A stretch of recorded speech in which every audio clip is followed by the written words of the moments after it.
علیکم۔ آج میں آپ سے غسل جو ناپاکی کے بعد کا، مخصوص ایام کے بعد کا یا حالت جنابت کے بعد کا غسل ہے، اس کے بارے میں کچھ چیزیں ڈسکس کروں گی۔ آپ جیسے اپنے بچوں کو بہت ساری کلچرل ویلیوز سکھاتے ہیں، بچوں کو ادب احترام، اٹھنا بیٹھنا، کھانا پینا، ہر چیز سکھاتے ہیں۔ ایون 8-9 سال تک کے بچے کو آپ غسل بھی خود کرواتے ہیں، تو آپ سمجھتے ہیں کہ آپ نے اپنی ساری ذمہ داری پوری کر دی۔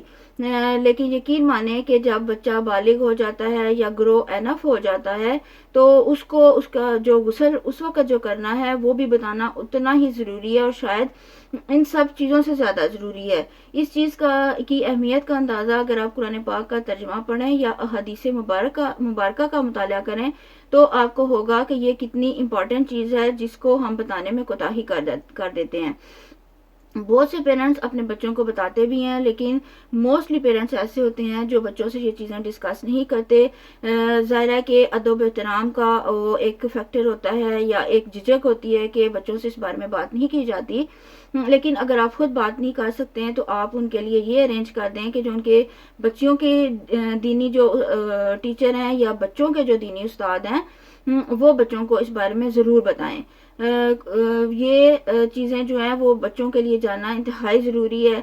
اس کے لیے میں آپ کے سامنے قرآن پاک کی ایک آیت پیش کرتی ہوں، وہ ہے وَإِن كُنتُمْ جُنُبًا فَطَّهَّرُوا، یعنی اگر تم حالت جنابت میں ہو تو خوب پاکی یعنی غسل کرو۔ اور پھر حضور صلی اللہ علیہ وسلم نے اس بارے میں تو بہت سختی سے بیان کیا ہے۔ آپ صلی اللہ علیہ وسلم نے فرمایا ہے کہ اگر حالت جنابت کے بعد یا ناپاکی کے بعد غسل کرنے میں ایک کوئی بال بھی اگر آپ کا دھوئے بغیر رہ گیا ہے تو یقین کریں کہ آپ کو آگ کے ساتھ عذاب دیا جائے گا۔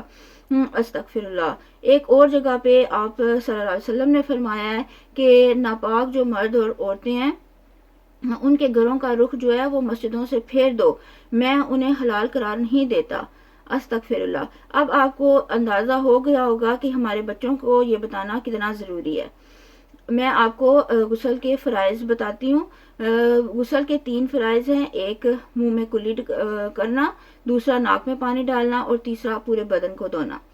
منہ میں کلی کرتے وقت جب پانی ڈالتے ہیں تو اتنا پانی ہونا چاہیے کہ جیسے آپ غرارہ کرتے ہیں گلے سے غرار کی آواز آتی ہے، ایسے گلے تک پانی جائے، آپ کے پورے جبڑوں تک پانی جائے، گیلے ہوں وہ، آپ کے زبان کا اوپر کا حصہ، نیچے کا حصہ، دانتوں کے اندر تک آپ کے یہ سب پانی جائے۔ پھر ناک میں جو پانی کیسے ڈالنا ہے، آپ ہاتھ میں پانی لے کے جیسے کوئی چیز سونگھتے ہیں ایسے سونگھنے کے انداز میں ناک میں پانی ڈالیں۔ ناک کا جو نرم ہڈی ہے وہاں تک پانی جانا چاہیے۔ اچھی طرح دونوں نتنوں کے اندر انگلی ڈال کے ناک کے سارے بال جو ہیں وہ گیلے ہونے چاہیے۔ ناک کے اندر اگر کوئی نوز پن آپ نے ڈالی ہوئی ہے تو اس کو ہلائیں تاکہ وہ سوراخ کے اندر بھی پانی جائے۔ پھر بدن کو دھونے کے لیے ضروری ہے کہ سب سے پہلے جب آپ سر دھوئیں تو جو بالوں کے نیچے ٹپ سے لے کے بالوں کی جڑوں تک جو ہے وہ آپ کا سر گیلا ہونا چاہیے۔ اچھی طرح کہتے ہیں پانی کو مل مل کر جسم پر بہائیں تاکہ آپ کا کوئی جسم کا حصہ یا جسم کا کوئی بال جو ہے وہ گیلا ہوئے بغیر نہ رہے۔ پھر کانوں کے اندر، کانوں کا جو سوراخ ہے، کانوں کے اوپر والا حصہ ہے، وہاں پہ انگلی مار مار کے جو ہے وہ دھوئیں تاکہ وہ گیلے ہوں۔ کان کے اندر اگر کوئی بالی ہے یا آپ نے کانٹا ڈالا ہوا ہے تو اس کو ہلائیں تاکہ کان کے سوراخ کے اندر بھی پانی جائے۔ پھر پورے بدن کو اچھی طرح پانی ڈالیں، بہائیں پانی اس کے اوپر سے، ہاتھ ماریں تاکہ پورا بدن آپ کا اچھی طرح گیلا ہو۔ انڈر آرمز ہاتھ مار کے ان کو دھوئیں۔ جو پیٹ کا ناف کا حصہ یا پیٹ کی جو سوراخ ہے اس کے اندر انگلی مار کے اس کو گیلا کریں۔ آپ کی شرمگاہ یا جو مین ناپاکی کا حصہ ہے آپ اس کو ہاتھ مار کے اچھی طرح دھوئیں۔ آپ کی ٹانگوں کے جو جوڑ ہوتے ہیں انڈر نیز، وہ آپ اچھی طرح ہاتھ مار کے ان کو گیلا کریں تاکہ ایک ایک بال آپ کا گیلا ہو۔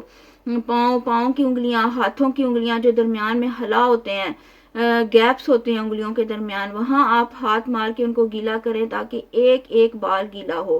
یقین کریں کہ اگر کوئی بال بھی اس خاص غسل کے بعد، ناپاکی کے بعد جو آپ غسل کر رہے ہیں، ایک بال بھی اگر آپ کا دھوئے بغیر یا گیلا ہوئے بغیر رہ گیا ہے تو آپ کا غسل ہرگز نہیں ہوگا۔ یہ میں نے بہت اچھے طریقے سے اور سادہ انداز میں کوشش کی ہے کہ ہم اپنے بچوں کو یہ سکھا سکیں۔